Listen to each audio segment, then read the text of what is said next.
വിജയേട്ടാ നമസ്കാരം. നമസ്കാരം. വിജയേട്ടാ, ഒരുപാട് പ്രേക്ഷകർ നമ്മളോട് സജസ്റ്റ് ചെയ്യുന്ന ഒരു വിഷയമാണ് നീറ്റിന്റെ വിഷയം നമ്മൾ ചെയ്യണം എന്നുള്ളത്. ഈ നീറ്റിന്റെ വിഷയം രാജ്യം മുഴുവൻ നീറിപ്പുകഞ്ഞുകൊണ്ടിരിക്കുകയാണ് എന്നുള്ളതാണ് ഒരു കാര്യം എന്ന് പറയുന്നത്. ആക്ച്വലി ഈ NEET National Eligibility cum Entrance Test, ഇതാണ് നീറ്റ് എന്ന് പറയുന്നത്. ഇത് നമ്മുടെ രാജ്യത്ത് 20 ലക്ഷത്തിലധികം കുട്ടികൾ എഴുതുന്ന, ഡോക്ടറാകാൻ ആഗ്രഹിക്കുന്ന 20 ലക്ഷം കുട്ടികൾ എഴുതുന്ന ഒരു പരീക്ഷയാണ്. അപ്പോൾ അങ്ങനെയുള്ളൊരു സാഹചര്യത്തിൽ നീറ്റ് പാസ്സായി കഴിഞ്ഞാൽ MBBS ആകാം, അതായത് ഡോക്ടറാകാം, BDS ദന്ത ഡോക്ടറാകാം, BAMS ആയുർവേദം, BHMS ഹോമിയോ, അങ്ങനെ മറ്റു മെഡിക്കൽ കോഴ്സസ് ഒക്കെ നീറ്റ് പാസ്സായി കഴിഞ്ഞാൽ നമ്മൾ കിട്ടും എന്നുള്ളതാണ് പ്രധാനപ്പെട്ട കാര്യം. അപ്പൊ ഇതിലൊരു പ്രശ്നം എന്ന് പറഞ്ഞാൽ ആറ്റുനോറ്റിരുന്നു കൊണ്ടാണ് ഈ വിദ്യാർത്ഥികൾ ഈ പരീക്ഷ എഴുതുന്നത് എന്നുള്ളതാണ്. വളരെയധികം പഠിച്ച് ഈ നമ്മളിപ്പോ IAS ആവാനായിട്ട് 1ാം ക്ലാസ് മുതലേ വിദ്യാർത്ഥി പരിശീലനം തുടങ്ങുമെന്ന് പറയുന്നത് പോലെ നീറ്റിന് വേണ്ടി വിദ്യാർത്ഥികൾ രാവെന്നില്ല പകലെന്നില്ലാതെ ഇരുന്ന് പഠിച്ച് പരീക്ഷയ്ക്കായി വന്ന് ആ പരീക്ഷ എഴുതി കഴിഞ്ഞ ശേഷം ആ ചോദ്യ പേപ്പർ ചോർന്നുവെന്ന് കേൾക്കുകയും അതിനുശേഷം ആ പരീക്ഷ റദ്ദാക്കപ്പെടുകയാണെന്നോ അല്ലെങ്കിൽ ആ പരീക്ഷ വീണ്ടും വരുന്നു എന്ന് കേൾക്കുമ്പോഴോ, ഒന്നുകൂടെ എഴുതണമെന്ന് കേൾക്കുമ്പോഴോ വിദ്യാർത്ഥികൾക്ക് സ്വാഭാവികമായിട്ട് ഫ്രസ്ട്രേഷൻ വരും. അത് സ്വാഭാവികമായിട്ടുള്ള കാര്യമാണ്, നടക്കാൻ പാടില്ലാത്തൊരു കാര്യമാണ് എന്നുകൂടെ ഇവിടെ നമ്മൾ പറയണം.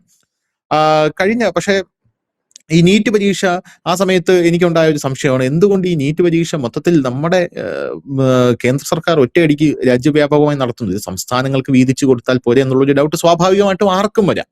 ഈ നീറ്റ് പരീക്ഷ ഇങ്ങനെയാണ് മൊത്തത്തിൽ. 2013 മുമ്പ് കേരളത്തിന് സ്വന്തം മെഡിക്കൽ എൻട്രൻസ് ഉണ്ടായിരുന്നു, തമിഴ്നാടിന് സ്വന്തം സംവിധാനം ഉണ്ടായിരുന്നു, കർണാടകയ്ക്ക് സ്വന്തം പരീക്ഷ ഉണ്ടായിരുന്നു, എയിംസിന് സ്വന്തം പരീക്ഷ, JIPMERന് സ്വന്തം പരീക്ഷ, അങ്ങനെ പല സ്വകാര്യ മെഡിക്കൽ കോളേജുകൾക്കും സ്വന്തം പരീക്ഷ ഉണ്ടായിരുന്നു. പക്ഷെ അവിടുത്തെ പ്രശ്നം എന്ന് പറഞ്ഞു കഴിഞ്ഞാൽ ഒരു കുട്ടിക്ക് ഒരു ഡോക്ടർ ആവണമെങ്കിൽ ഒരു 10ഉം 15ഉം പരീക്ഷ എഴുതേണ്ട ഒരു അവസ്ഥയാണ് ഉള്ള ഒരു സാഹചര്യം ഉണ്ടായിരുന്നു. പോരാത്തതിന് ഇതിനൊരു നിയന്ത്രണം സംസ്ഥാനങ്ങൾ നിയന്ത്രിക്കുന്നത് കൊണ്ട് തന്നെ ഇതിനകത്ത് ഈ മാഫിയകൾ വളരെ കൂടുതലായിരുന്നു. ഈ പരീക്ഷ എഴുതിയിട്ട് ഈ പരീക്ഷ എഴുതിയ കുട്ടികളെ കവച്ചു വെച്ചുകൊണ്ട് പൈസ കൊടുക്കുന്ന ആൾക്കാർക്ക് ഈ സീറ്റ് കൊടുക്കുന്ന കാഴ്ച നമുക്ക് വളരെ ഭീകരമായിരുന്നു. അപ്പൊ ഇത് ഒക്കെ ഉള്ളത് കൊണ്ട് തന്നെ കേന്ദ്ര സർക്കാർ ആ പരീക്ഷ എടുത്ത് നടത്തുകയാണ് ചെയ്തത്.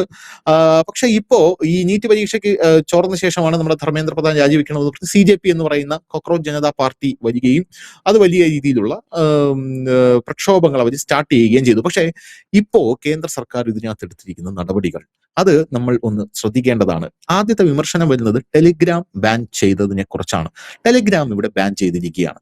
അപ്പോ ഈ ടെലിഗ്രാം ബാൻ ചെയ്തപ്പോ പല ആൾക്കാരും പറയുന്ന ഒരു കാര്യം, ടെലിഗ്രാം തന്നെ ഇന്നലെ അതിനെ കളിയാക്കിക്കൊണ്ട് രംഗത്തെത്തി കേട്ടോ. നിങ്ങളുടെ സർക്കാർ മോഷണം തടയാനായിട്ട്, ഒരു മാളിൽ നടക്കുന്ന മോഷണം തടയാനായിട്ട് മാൾ അടച്ചുപൂട്ടാൻ പറയുമോ? നല്ല സർക്കാർ തന്നെ എന്ന് പറഞ്ഞുകൊണ്ടാണ് ഇവന്മാര് രംഗത്തെത്തിയിരിക്കുന്നത്. ഒന്നാമത്തെ കാര്യം, ഇന്ന് ഹൈക്കോടതി ഇത് ശരിവെച്ചിട്ടുണ്ട്, ടെലിഗ്രാം ബാൻ ചെയ്യണം. അപ്പൊ എന്റെ ചോദ്യം, ഈ ടെലിഗ്രാം എന്ന് പറയുന്ന ആപ്പ് എന്നേ ബാൻ ചെയ്യാനുള്ള സമയം കഴിഞ്ഞു എന്നുള്ളതാണ്. കാരണം നമ്മുടെ രാജ്യത്ത് നടക്കുന്ന തീവ്രവാദ പ്രവർത്തനങ്ങളെല്ലാം ടെലിഗ്രാമിനകത്തൂടെയാണ് നടക്കുന്നത്. ഈ ടെലിഗ്രാം എന്ന് പറയുന്ന ആപ്പ് പോലീസിന് പോലും ട്രേസ് ചെയ്യാൻ വളരെ ബുദ്ധിമുട്ടുള്ള കാര്യമാണ്. അതിനകത്താണ് ഇവര് ചോദ്യപേപ്പർ ലീക്ക് ആക്കുന്നത്, ടെലിഗ്രാമിനകത്ത്. അപ്പൊ നീറ്റ് പരീക്ഷ കഴിയുന്നത് വരെയാണ് ഈ ടെലിഗ്രാം എന്ന് പറഞ്ഞ ആപ്പ് ബാൻ ചെയ്തിരിക്കുന്നത്. ഇപ്പോ പേപ്പർ ലീക്ക് തടയാനായിട്ട് കൊണ്ടുവന്നിരിക്കുന്ന സുരക്ഷാ സംവിധാനങ്ങൾ കണ്ടു കഴിഞ്ഞാൽ നമ്മൾ ഞെട്ടിപ്പോവും. അപ്പോൾ അവിടെയാണ് ഈ CJPയുടെ ഈ പ്രതിഷേധവും ഈ പ്രകടനങ്ങളൊക്കെ ഈ കേന്ദ്ര സർക്കാർ ഡിഫ്യൂസ് ചെയ്യുന്നത് എന്നുള്ളതാണ്. അതുകൊണ്ടാണ് ഇവരുടെ ഒരു പ്രതിഷേധവും ക്ലച്ച് പിടിക്കാതെ പോകുന്നത് എന്നുള്ളതാണ് ഞാൻ മനസ്സിലാക്കുന്നത്. അപ്പൊ ഈ മൾട്ടി ലെയർ സുരക്ഷ, മുമ്പ് ഉണ്ടായിരുന്നതിനേക്കാൾ കർശനമായിട്ടുള്ള സുരക്ഷ, ബയോമെട്രിക് വെരിഫിക്കേഷൻ, ഫേസ് റെക്കഗ്നിഷൻ, 3 ഘട്ട സുരക്ഷാ പരിശോധന, എല്ലാ സെന്ററുകളും CCTV നിരീക്ഷണം, ചോദ്യപേപ്പർ തയ്യാറാക്കൽ രീതി തന്നെ മാറ്റിയിട്ടുണ്ട്. പേപ്പർ സെനറ്റർമാരെ പ്രത്യേക നിരീക്ഷണത്തിൽ പാർപ്പിക്കും. ചോദ്യപേപ്പറുകൾ എൻക്രിപ്റ്റ് ചെയ്ത ഡിജിറ്റൽ രൂപത്തിൽ കൈകാര്യം ചെയ്യും. കോഡഡ് ആക്സസ് സംവിധാനങ്ങൾ ഉപയോഗിക്കും. ഇതിലൂടെ പേപ്പർ മുൻകൂട്ടി പുറത്തു പോകാനുള്ള സാധ്യത കുറയും. വ്യാജ പേപ്പർ ലീക്ക് വാർത്തകൾക്കെതിരെ പോർട്ടൽ, അതായത് പേപ്പർ കിട്ടി, ചോദ്യങ്ങൾ വിൽപ്പനയ്ക്ക് എന്നിങ്ങനെയുള്ള സോഷ്യൽ മീഡിയയിൽ വരുന്ന വ്യാജ പ്രചാരണങ്ങൾക്കെതിരെ റിപ്പോർട്ട് ചെയ്യാൻ പ്രത്യേക ഓൺലൈൻ പോർട്ടൽ ആരംഭിച്ചിട്ടുണ്ട്. കേന്ദ്ര ഏജൻസികളുടെ നേരിട്ടുള്ള മേൽനോട്ടമുണ്ട്. പരീക്ഷാ കേന്ദ്രങ്ങളിൽ അധിക പരിശോധന, മോക്ക് ഡ്രില്ല്, CCTV, വൈദ്യുതി ബാക്കപ്പ്, സുരക്ഷാ ഏകോപന യോഗങ്ങൾ, ഭാവിയിൽ കമ്പ്യൂട്ടർ അധിഷ്ഠിത പരീക്ഷ എന്ന് പറഞ്ഞ വിപുലമായിട്ടുള്ള സംവിധാനങ്ങളാണ് ഇതിന് കേന്ദ്ര സർക്കാർ വന്നിരിക്കുന്നത്. എല്ലാത്തിനും ഉപരി നരേന്ദ്രമോദി ഇതിന് നേരിട്ട് മേൽനോട്ടം വഹിക്കുന്നു എന്നുള്ളതാണ് പ്രധാനപ്പെട്ട കാര്യം. അപ്പോ ഇത് മാത്രമല്ല, വിദ്യാർത്ഥികളെ തണുപ്പിക്കാനായിട്ട് നമ്മുടെ BJP സർക്കാർ കഴിഞ്ഞ ദിവസം യോഗി ആദിത്യനാഥ് ചെയ്ത ഒരു കാര്യമുണ്ട്. 50% സൗജന്യമാണ് വിദ്യാർത്ഥികൾക്ക്. 3 മുതൽ 5 ലക്ഷം വരെയുള്ള വിദ്യാർത്ഥികൾ ഉത്തർപ്രദേശിൽ ഇത് എഴുതുന്നുണ്ട്. നിങ്ങൾക്ക് 50% സൗജന്യമായിട്ട് വാഹനയാത്ര. നിങ്ങൾക്ക് ഇപ്പൊ ബസ്സിലാണെങ്കിൽ പകുതി ടിക്കറ്റ് കൊടുത്താൽ മതി. അങ്ങനെയുള്ള സംവിധാനങ്ങൾ BJP ഭരിക്കുന്ന എല്ലാ സംസ്ഥാനങ്ങളിലും വിദ്യാർത്ഥികൾക്ക് ഇങ്ങനെയുള്ള ഇളവുകളടക്കം ഇതിന് കൊടുത്തിട്ടുണ്ട് എന്നുള്ളതാണ്. അപ്പൊ ഇത്രയും വലിയൊരു നീക്കം, എന്റെ ആദ്യത്തെ ചോദ്യം, കേന്ദ്ര സർക്കാർ എന്തുകൊണ്ട് ഇത് ആദ്യം മുതൽ നിരീക്ഷിച്ചില്ല, ആദ്യം മുതൽ ഈ വിഷയത്തിൽ കേന്ദ്ര സർക്കാർ ശ്രദ്ധ പതിപ്പിച്ചില്ല എന്നുള്ളത് എന്റെ ആദ്യത്തെ ചോദ്യം. രണ്ടാമത്തെ ചോദ്യം, ധർമ്മേന്ദ്ര പ്രധാന്റെ നേതൃത്വത്തിലുള്ള വിദ്യാഭ്യാസ രംഗം പരാജയമാണോ എന്നുള്ളതാണ്.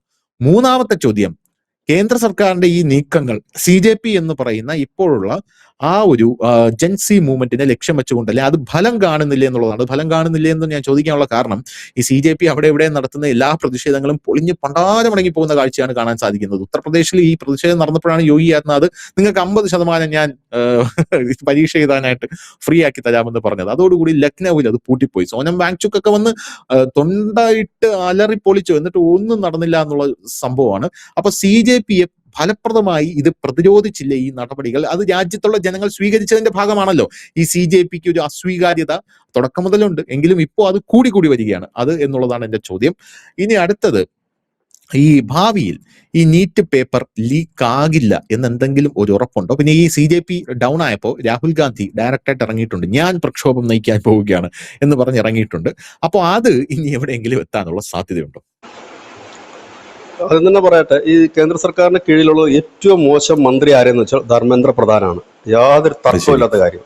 കാരണം ഇദ്ദേഹം കൊണ്ടുവന്ന പോളിസികളെല്ലാം അമ്പയെ പരാജയപ്പെട്ടു. കുറച്ചു നാൾക്ക് മുമ്പ് ഇദ്ദേഹം JNUവിലടക്കം ഈ വിദ്യാർത്ഥികളുടെ ഇടയിൽ കൊണ്ടുവന്നൊരു പുതിയ നിയമം ഉണ്ടായിരുന്നു. ഈ പട്ടിക ഭാഗങ്ങൾക്ക് കംപ്ലൈന്റ് സെല്ലുമൊക്കെ കൊണ്ടുവന്നു. അത് വലിയ പ്രക്ഷോഭങ്ങൾക്ക് കാരണമായി UPയിലടക്കം.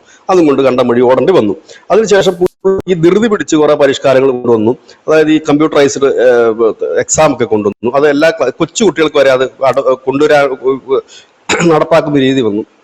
നമുക്കറിയാം, അതൊക്കെ കൊച്ചുകുട്ടികളുടെ ഇടയിൽ അത് വലിയ പെട്ടെന്ന് ഇതാകത്തില്ല. കുറച്ച് മുതിർന്ന കുട്ടികളാണെങ്കിൽ അത് പെട്ടെന്ന് വരും. അങ്ങനെ കുറെ ധൃതി പിടിച്ചു. കാരണം പുള്ളിക്ക് എന്തൊക്കെ ഒരു വെപ്രാളം പോലെയാണ്, എന്തൊക്കെയോ ചെയ്ത് കൂട്ടണം.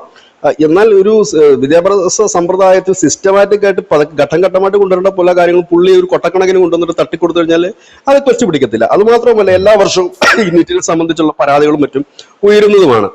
അതായത് ഈ കേന്ദ്രമന്ത്രിസഭയിൽ തന്നെ നമുക്കറിയാം, എല്ലാ എണ്ണം പറഞ്ഞ മന്ത്രിമാരും ഒരുപാട് പരിഷ്കാരങ്ങൾ, ഇദ്ദേഹത്തിന് പരിഷ്കാരങ്ങൾ പറയുക മാത്രമേ പറ്റുന്നുള്ളൂ. പക്ഷെ അത് പ്രാക്ടിക്കലി അത് കാണിക്കാൻ പറ്റുന്നില്ല എന്നുള്ളൂ. കാരണം ഇന്ത്യയിലെ വിദ്യാഭ്യാസ രംഗം എന്ന് പറഞ്ഞു കഴിഞ്ഞാൽ ഏറെക്കുറെയൊക്കെ ഒരു ഇടതുപക്ഷ ലൈനിൽ നിൽക്കില്ല. ഇടതുപക്ഷത്തിൻ്റെതായ അധ്യാപകരുടെ ബുദ്ധിജീവികളുടെ ഒക്കെ പിടിയിൽ തന്നെയാണ് ഇപ്പോഴും ആ വിദ്യാഭ്യാസം. അതായത് ഭരണം മാറിയെങ്കിലും ഈ ഇന്ത്യയിലെ വിദ്യാഭ്യാസ വകുപ്പിന്റെ സിസ്റ്റം മാറിയിട്ടില്ല. അതിന് ടൈം എടുക്കും ആ സിസ്റ്റം മാറി വരാനായിട്ട്. സിസ്റ്റങ്ങളൊന്നും ഇതുവരെ മാറിയിട്ടില്ല.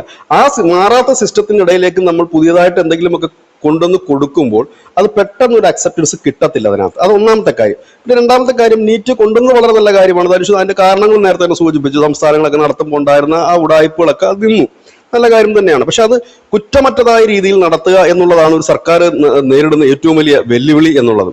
അത് കൊണ്ടായിരിക്കണമല്ലോ, ആ മന്ത്രിക്ക് അത് പറ്റാത്തതുകൊണ്ടായിരിക്കുമല്ലോ പ്രധാനമന്ത്രി നരേന്ദ്രമോദി തന്നെ നേരിട്ടത് എക്സാം നടത്തുന്നത്.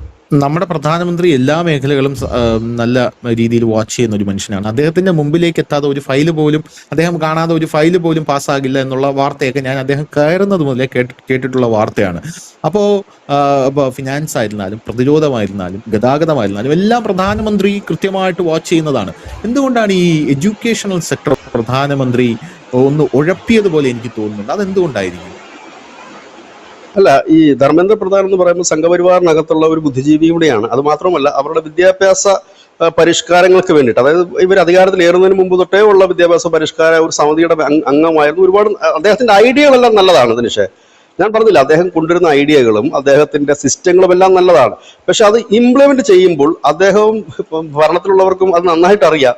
നമ്മുടെ രാജ്യത്തെ സിസ്റ്റങ്ങൾ മാറിയിട്ടില്ല. ഇപ്പോഴും ആ പഴയ സിസ്റ്റത്തിൽ തന്നെയാണ്. അതായത് പഴയ ഈ പിന്നെന്താണ് അർബൻ നക്സലുകളും CPMകാരും ഇല്ലെങ്കിൽ ഇടതുപക്ഷക്കാരും ഇല്ലെങ്കിൽ പഴയ കാലത്തിരുന്ന അതേ സാധനങ്ങൾ തന്നെയാണ് അവിടെ ഇരിക്കുന്നത്. സിസ്റ്റത്തിന് വ്യത്യാസമേ വന്നിട്ടില്ല. സിസ്റ്റം മാറാം.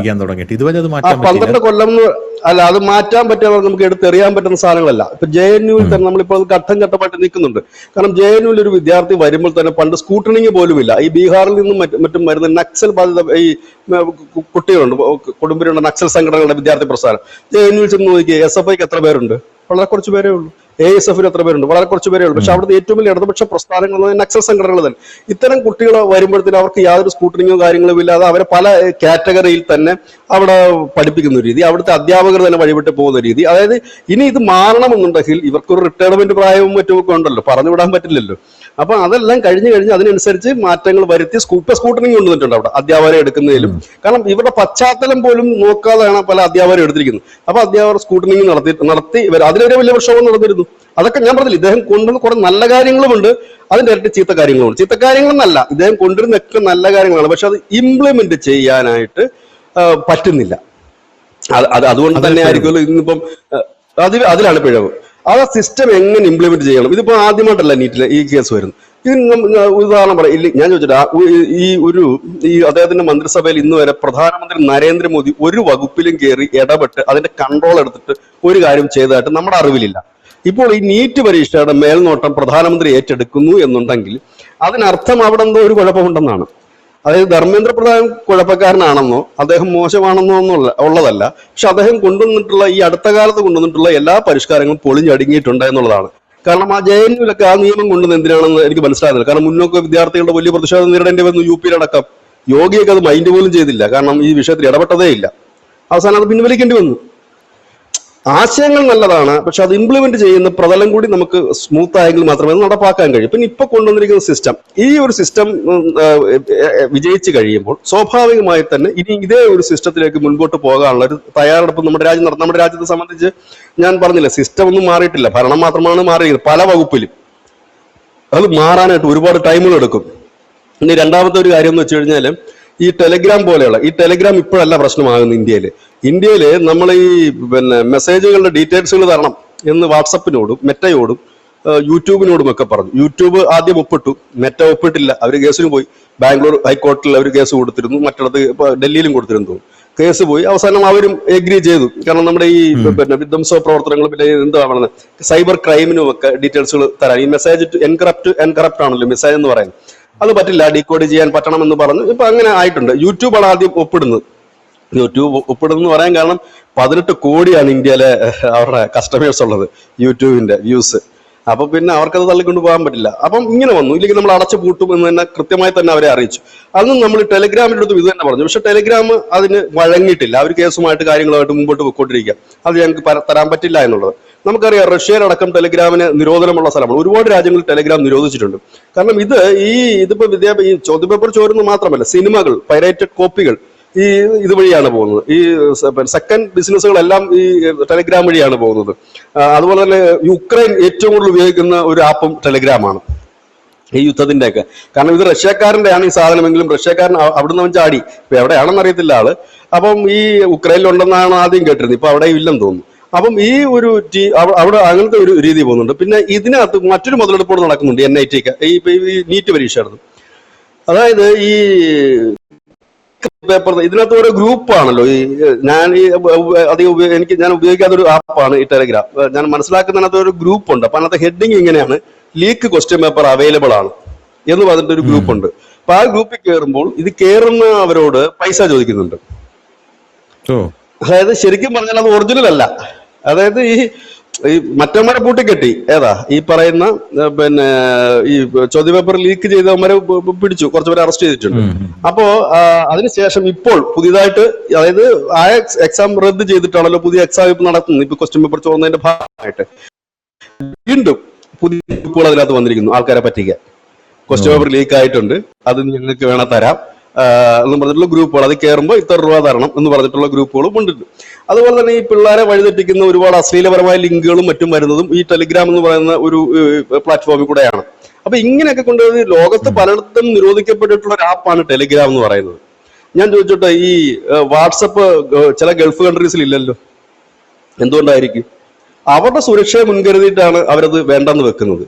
ടെലിഗ്രാമിന് ഇവിടുത്തെ സുരക്ഷയെ മുൻകരുതി തന്നെയാണ് അത് വേണ്ടാന്ന് വെക്കുന്നത്. ടെലിഗ്രാം മാത്രമല്ല, ഇപ്പൊ വേറെ ഒരുപാട് ആപ്പുകളാണ് ഇപ്പൊ ഈ ഇങ്ങനെയുള്ള കാര്യങ്ങൾക്ക് വേണ്ടി ഉപയോഗിക്കുന്നത്. അപ്പൊ പറഞ്ഞത് ഡാർക്ക് വെബിന് ഈക്വൽ ആണ് എന്നാണ് ഇന്നലെ നമ്മുടെ കേന്ദ്രം സുപ്രീം കോടതി പറഞ്ഞത്. ഇത് ഭീകര പ്രവർത്തനത്തിനാണ് ഇത് കൂടുതൽ യൂസ് ചെയ്യുന്നത്. അതുകൊണ്ട് ഇത് നടക്കില്ല ഇവിടെ പൂട്ടിക്കെട്ട്. കാരണം നേരത്തെ തന്നെ ഇവരെ പൂട്ടിക്കെട്ടാൻ വേണ്ടിയിട്ടുള്ള ഒരു വകുപ്പുണ്ട് ഇതിനകത്ത്. കാരണം നമ്മൾ ആവശ്യപ്പെട്ടിട്ട് പോലും ഇവർ ഡീറ്റെയിൽസ് ഒന്നും തരാൻ പറ്റില്ല എന്നിവർ പറഞ്ഞിരുന്നു. അപ്പൊ ഇതൂടെ വന്നു കഴിഞ്ഞപ്പോൾ സ്വാഭാവികമായിട്ട് പോകുന്നുണ്ട്. ഇനി ഒന്നുകിൽ ഇവര് ഒരു അപ്പീൽ കൊടുക്കുകയോ മറ്റോ ചെയ്യണം. ഇപ്പൊ കോടതി കൂടെ കൈവിട്ട സ്ഥിതിക്ക് പൂട്ടിക്കെട്ടുക അല്ലാതെ വേറെ മാർഗങ്ങളൊന്നും തന്നെ ഇല്ല.